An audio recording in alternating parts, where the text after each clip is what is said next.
اما بعد فاعوذ باللہ من الشیطان الرجیم بسم اللہ الرحمن الرحیم وَلِلَّهِ عَلَى النَّاسِ حِجُّ الْبَيْتِ مَنِ اسْتَطَاعَ إِلَيْهِ سَبِيلًا صدق اللہ المولانا العظیم وبلغنا رسولہ النبی الکریم ونحن علی ذلک لمن الشاہدین والشاکرین والحمد للہ رب العالمین۔ ناظرین حضرات، گزشتہ ولاگ میں بھی میں نے آپ حضرات کے سامنے حج کے متعلق تھوڑی سی گفتگو کی تھی، اور حج کا موضوع بڑا طویل ہے، یہ 3 مہینے لگاتار چل سکتا ہے، لہٰذا تھوڑا تھوڑا کر کے آپ حضرات کے سامنے بیان کروں گا۔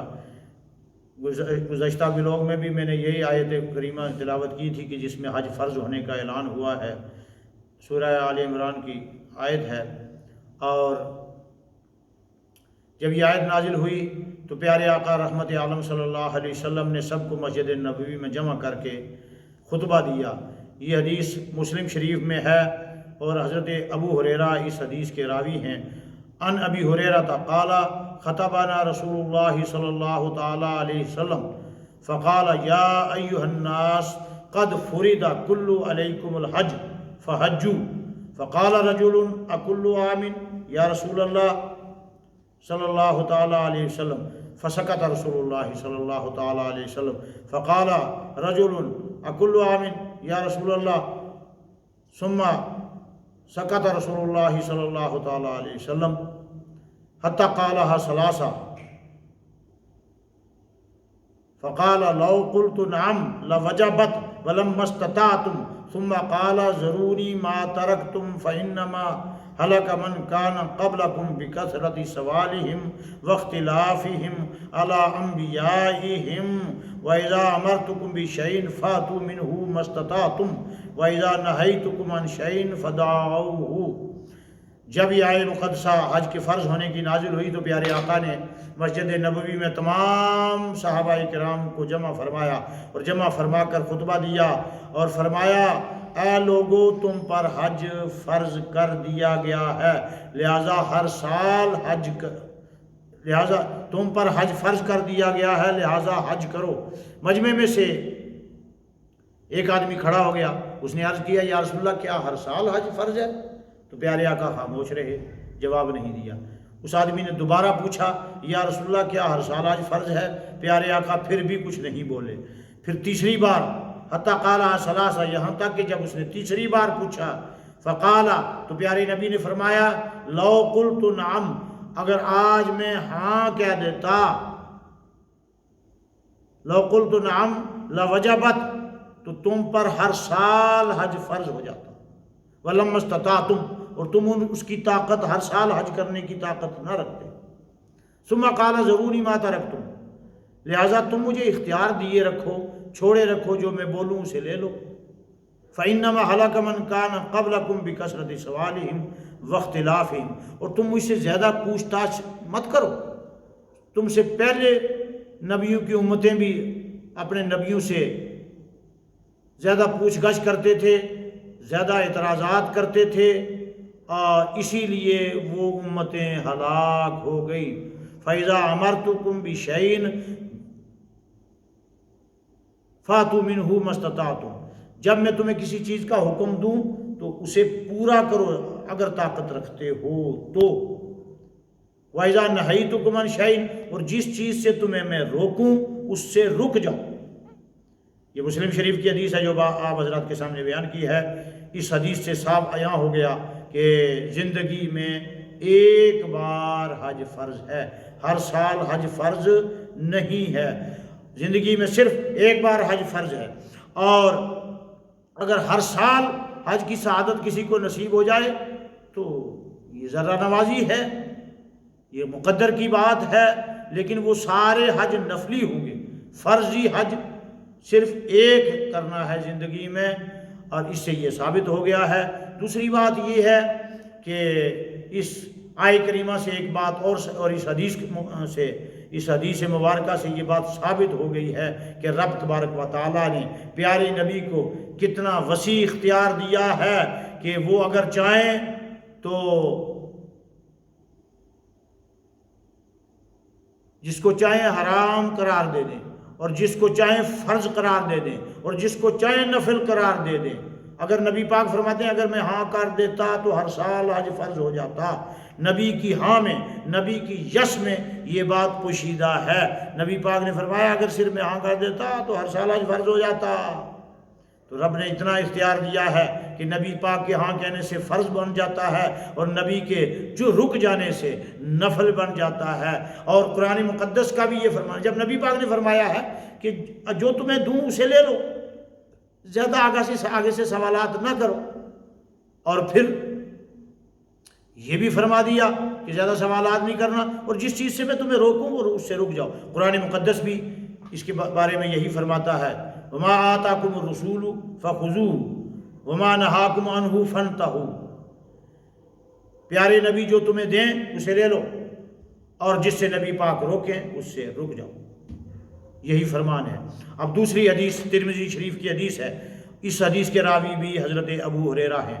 عن ابی ہریرہ قال قال رسول اللہ صلی اللہ علیہ وسلم من ملک زاہدا اور راحلۃ تبلغ الی بیت اللہ ولم یحج فلا علیہ ان یموت یہودیا او نصرانیا وذلک ان اللہ تبارک و تعالی یقول للہ علی الناس حج البیت من استطاع الیہ سبیلا۔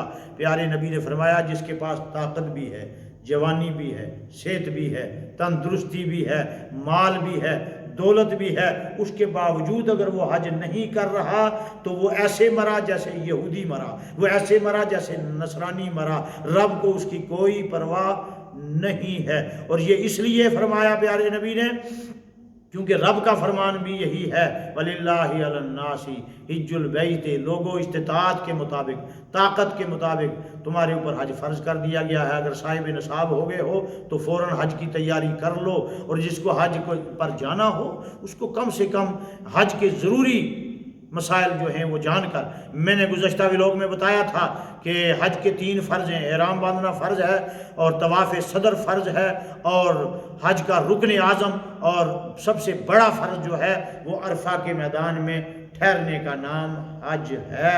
عرفہ کے میدان میں 9 ذی الحج کو جو ٹھہرے رہا اس کا حج ہو جائے گا، چاہے وہ چھوٹا بچہ ہی کیوں نہ ہو، عورت ہو یا مرد ہو یا بوڑھا ہو یا جوان ہو، چھوٹا بچہ بھی کوئی عرفہ کے میدان میں ہے اس کا بھی حج ہو گیا۔ حالانکہ بالغ ہونے کے بعد اس کے اوپر دوبارہ حج فرض ہوگا، لیکن اگر اس دن 9 تاریخ کو چھوٹا بچہ بھی، کوئی نابالغ بچہ بھی، اگر سال 2 سال 4 سال کا بچہ بھی اگر عرفہ کے میدان میں ہوگا تو اس کا بھی حج ہو جائے گا۔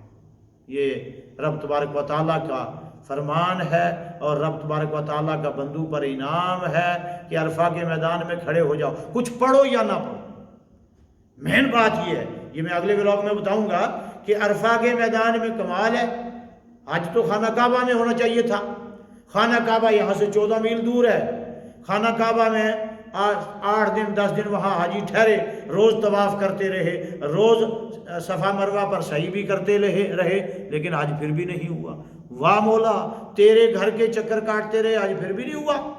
ایسی عرفہ کے میدان میں ایسی کون سی خوبی ہے کہ وہاں جا کر حج کمپلیٹ ہو رہا ہے، اور حج کا رکن اعظم بھی عرفہ ہے۔ حج تو ہمارا دل، ہمارا دماغ، ہمارا مائنڈ یہ چاہتا ہے کہ خانہ کعبہ سے بڑی کائنات میں کوئی جگہ نہیں ہے، لہٰذا جو خانہ کعبہ پہنچ گیا اس کا حج ہو گیا، لیکن نہیں، رب کا اور رب کے حبیب کا فرمان ہے کہ خانہ کعبہ میں حج نہیں ہوگا، عرفہ کے میدان میں پہنچ کر ہی حج ہوگا۔ اور عرفہ کے میدان میں کچھ پڑھو یا نہ پڑھو، کوئی دعا آتی ہے تو پڑھو، نہیں آتی ہے تو نہیں پڑھو۔ کچھ جس نے کچھ بھی نہیں پڑھا، بالکل ان پڑھ ہے، بالکل جاہل ہے، کچھ بھی نہیں پڑھا، صرف عرفہ کے میدان میں کھڑا ہو گیا 9 ذی الحج کو، اس کا حج ہو۔ کچھ پڑھا یا نہ پڑھا۔ تو مسلمانوں، یہ 2 حدیثیں آپ حضرات کے سامنے میں نے رکھی ہیں، اور انشاءاللہ اگلے ولاگ میں جو ہے میں اس کے متعلق طویل گفتگو کروں گا۔ ایک بات ساتھ میں اور بھی بتاتا چلوں، حج کی 3 قسمیں ہیں نیت کے اعتبار سے۔ نیت کے اعتبار سے حج کی 3 قسمیں ہیں۔ حج قران، یعنی حج اور عمرے دونوں کو ملا کر کرنا۔ عمرے کی ابھی میں نے گفتگو کی نہیں، عمرہ بھی ساتھ میں ہے۔ عمرہ فرض نہیں ہے، عمرہ واجب ہے اور سنت بھی ہے، لہذا عمرہ جو ہے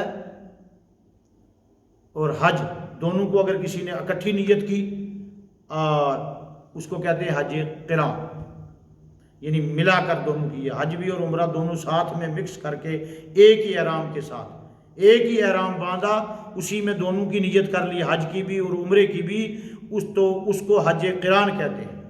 اور دوسرا ہے حج تمتع، جس کا فمن تمتع بالعمرۃ الی الحج فما استیسر من الہدی، اگر کسی نے تمتع فائدہ حاصل کیا۔ تمتع کا مطلب یہ ہے کہ حاجی یہاں سے جب گیا تھا تو اس نے سب سے پہلے عمرے کی نیت کی تھی، عمرہ کر کے خانہ کعبہ کا طواف کر کے صفا مروہ پر سعی کر کے 7 چکر کاٹ کے احرام کھول دے گا، اور پھر جب حج کا سیزن آئے گا، حج کی تاریخیں شروع ہوں گی، تو پھر دوبارہ یہاں سے ہٹ کر کے مسجد عائشہ سے جا کر دوبارہ نہا دھو کر غسل کر کے، احرام باندھنے کے لیے پہلے غسل کرنا بھی ضروری ہے، تو وہاں سے ہٹ کر جائے گا مسجد عائشہ میں، وہاں سے دوبارہ احرام باندھ کر کے آئے گا اور حج کی نیت کر کے آئے گا۔ پہلے عمرے کی نیت کی تھی تو پہلا احرام کھول دیا، اگر دونوں کی ہوتی تو پھر احرام کھولنا نہیں تھا، پہلے صرف عمرے کی نیت کی تھی۔